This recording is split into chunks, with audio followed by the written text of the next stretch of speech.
नमस्कार, मैं अंजना और आप देख रहे हैं सत्ता शासन न्यूज। आइए बढ़ते हैं आज की बड़ी खबर की ओर। प्रयागराज में महाराष्ट्र अमरावती के श्रद्धालुओं की दुर्दशा, आयोजकों रवि राणा के खिलाफ भारी भाविक श्रद्धालु को का रोष।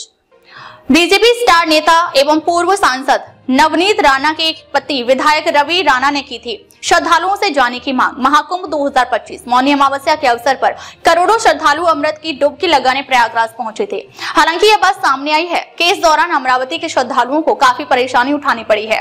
प्रयागराज पहुंचने पर हमें बताया गया कि वहां रहने की उत्तम व्यवस्था है। हालांकि बड़ी कठिनाइयों का सामना करते हुए इस स्थान पर पहुंचने पर 500 लोगों को 20-20 के टेंट में ठहराया गया।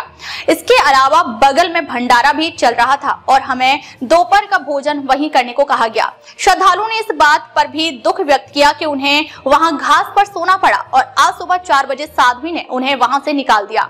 महाकुंभ मेले के अवसर पर मौनी अमावस्या के अवसर पर स्नान करने के लिए अमरावती से प्रयागराज गए श्रद्धालु काफी परेशान नजर आए। यह भी आरोप लगाया जा रहा है कि इस तीर्थ यात्रा का आयोजन करने वाले लोग श्रद्धालुओं को छोड़कर भाग गए। चाय नाश्ता या भोजन नहीं। 27 दिसंबर को अमरावती शहर से प्रयागराज के लिए कुल 600 लोग निकले। सूरज मिश्रा नामक एक व्यक्ति श्रद्धालुओं को प्रयागराज, हरिद्वार और अयोध्या की तीर्थ यात्रा पर ले जाता था तथा स्लीपर बस के लिए 15,000 रुपए और सीटिंग व्यवस्था वाली बस के लिए 6,000 रुपए लेता था। इस यात्रा के दौरान सभी को चाय नाश्ता, भोजन तथा आवास की व्यवस्थाएं उपलब्ध रहेंगी। हालांकि हकीकत में यात्रियों को चाय और भोजन दोनों ही उपलब्ध नहीं कराया गया। इससे बुजुर्गों और मधुमेह रोगियों को काफी परेशानी हुई। इस संबंध में कई लोगों ने गहरा रोष व्यक्त किया है। दिलचस्प बात यह है कि हालांकि तीर्थ यात्रियों ने इस तीर्थ यात्रा के लिए पूरा भुगतान किया था, लेकिन उन्हें खाने पीने की व्यवस्था स्वयं करनी पड़ी। 36 घंटे का सफर अमरावती से प्रयागराज की ओर जाने के बाद हमें प्रत्येक टोल बूथ पर 2.5 घंटे तक इंतजार करना पड़ा। आयोजकों ने टोल का भुगतान भी नहीं किया। एक जगह सभी को गाड़ी से उतारकर हम वहां से प्रयागराज तक 50 किलोमीटर पैदल चले। जिन लोगों को चलने में परेशानी होती है उन्हें अब अत्यधिक दर्द का अनुभव होता है। भक्तों ने आरोप लगाया है कि न केवल हमें आर्थिक रूप से लूटा गया है, बल्कि हमें अत्यधिक भावनात्मक पीड़ा भी झेलनी पड़ी है। विधायक रवि राणा से शिकायत। इस यात्रा का आयोजन करने वाले सूरज मिश्रा विधायक रवि राणा के करीबी बताए जाते हैं और उनके ही युवा स्वाभिमान पक्ष के कार्यकर्ता हैं। विधायक रवि राणा ने उनकी घटिया प्लानिंग को लेकर शिकायत की गई है। विधायक राणा ने कहा कि वह उसकी कान खिंचाई कर देंगे। हालांकि सूरज मिश्रा का फोन पिछले 3 दिनों से बंद है, इसलिए उनकी बातचीत नहीं हो सकी। भक्तों ने मांग की है कि विधायक रवि राणा सूरज मिश्रा जैसे कार्यकर्ताओं को अपने साथ ना रखे। हे यात्रा सूरज मिश्रा यांनी अरेंज केली होती। सूरज मिश्रा आणि त्यांच्या टीमने त्यांनी सर्वप्रथम ठरवलं होतं की 2 टाइम नाश्ता, चहा, जेवण सर्व तुम्हाला आम्ही त्याची सोय करून देऊ। पण पहिल्या दिवसापासून जेव्हापासून गाड्या निघालेल्या आहेत तेव्हापासून 1 टाइमचा चहा नाही, नाश्ता नाही, जेवण नाही, ते सर्व आम्ही आमच्या खर्चाने केले। 6,000 रुपये त्यांना देऊन त्याच्यानंतर कोणाचे इथे काय हाल होऊन राहिले त्याच्यासाठी एकदा सुद्धा त्यांनी विचारलं नाही। सगळेच्या सगळे गायब। एक जण फोन नाही उचलून राहिलं, एक जण आम्हाला विचारायला नाही आलं की बा तुमचे काय हाल होऊन राहिले। आमच्यासोबत सगळे म्हातारे व्यक्ती आहेत, बुजुर्ग व्यक्ती आहेत, त्यांना 60-60, 70-70 किलोमीटर आम्ही सोबत घेऊन पायी चाललेलो आहे स्वतःच्या खर्चाने। कोणाकोणाचे पैसे संपले त्यांना आम्ही स्वतः खाऊ घातलेला आहे स्वतःच्या खर्चाने। इतके हाल झाल्यावर यांनी 6,000 रुपये आमच्याकडून का बरं घेतले? आम्ही युवा स्वाभिमानाचं नाव पण नसतं घेतलं, पण रवी भाऊला रात्री फोन लावला होता परवाच्या दिवशी, पण रवी भाऊने त्याचा काही रिप्लाय दिला नाही। आणि काही लोक इकडे जी दुसरी पार्टीचे लोक, आम्ही याच्यात पॉलिटिक्स आम्हाला पाहिजेही नाही आणि आम्हाला पॉलिटिक्सचं काही घेणं देणंही नाही आहे। पण जे लोक सोडायला स्वतः आले होते, हरी झंडी त्यांनी दाखवली होती। आम्हाला फक्त आमचे पैसे परत पाहिजे, दुसरं आम्हाला काहीच पाहिजे नाही। 15,000 रुपये स्लीपरवाला जवळून घेतले आणि या गाडीमधून 6,000 रुपये घेतलेले आहेत आणि मेसेज पाठवत होते 5 मिनिटात नाश्ता येईल। म्हातारे लोक शुगरच्या गोळ्या घेऊन राहिले जे नाश्त्याच्या आधीच्या। लहान लेकराचा गाडी 3 मध्ये लहान लेकराचा वाकून राहिला। कोणाचा ऍक्सिडेंट झाला 2 व्हीलर वरून, कोणाला चालता येत नव्हतं, त्यांना आम्ही सर्वजण सोबत घेऊन चाललो। यांनी एकाही जणांनी विचारलं नाही आणि कोणी पण फोन नाही उचलला आमचा। गवतावर झोपून आणि आम्ही असं ऐकलं तुम्हाला टोल पण भरले नाही, कोणतेच टोल भरले नाही। टोलवर 2-2 तास लागले। इकडे प्रयागराज पोहोचले पण 36 तास लागले। राहण्याची व्यवस्था तिथे एकदम व्यवस्थित केलेली आहे.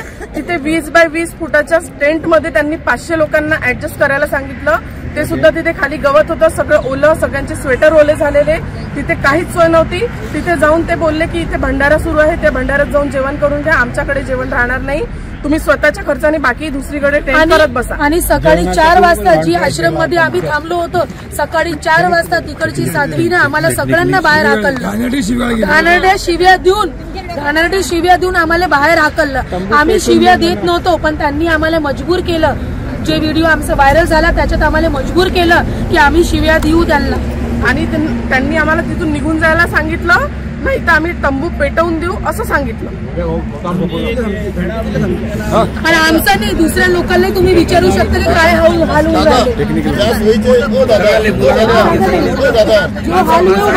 ज्या सोयीचे आमच्याकडनं 6,000 एक बोला, एक सर बोला. ज्या सोयीचे आमच्याकडनं 6,000 रुपये घेण्यात आले, जेवणाची, राहण्याची आणि बाकीच्या खर्चाची, इथं ते सर्व सोयी आम्ही स्वतः केलेल्या आहेत. जाण्यापासून, खाण्यापासून आणि राहण्यापासून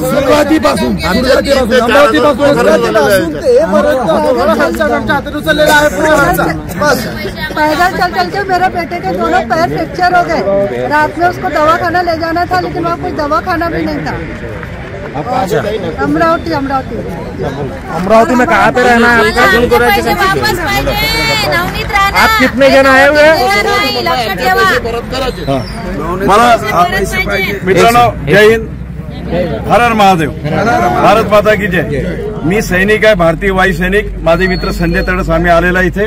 मला एकच सांगायचं, सैनिक जो बोलतो तो सत्य बोलतो 100%. यांनी काय केलं की आमच्या भावनाशी खेळ केला. मी स्वतः पहिल्या दिवशी श्री रवी राणा यांच्याशी पर्सनली बोललो. मी सुरुवात केली, त्यांना सांगितलं की हे टोलं अननेसेसरी थांबतायत, वेळ गमावतायत, आम्हाला जेवण देत नाही. रवी राणांनी मला सरळ सांगितलं की त्या मूर्खाला मी बोलतो, हे शब्द आहे रवी राणा साहेबांचे. मला त्यांच्यावर ट्रस्ट आहे. त्यानंतर त्यांनी कोणाचंच ऐकलं नाही. स्त्रियांशी स्पेशली आणि वृद्धांशी त्यांनी खेळ खेळला, जीवाशी खेळ खेळलेला आहे. मला स्वतः 12 गोळ्या रोजच्या आहेत. मला गोळी घेता नाही आली 4 दिवस, कारण की मला जेवणच मिळालं नाहीये. मी 4 दिवस बसमध्ये बसून झोपलो. विचार करा, मी सैनिक असून, मी सैनिक म्हणून टिकलो, दुसरा संपला असता.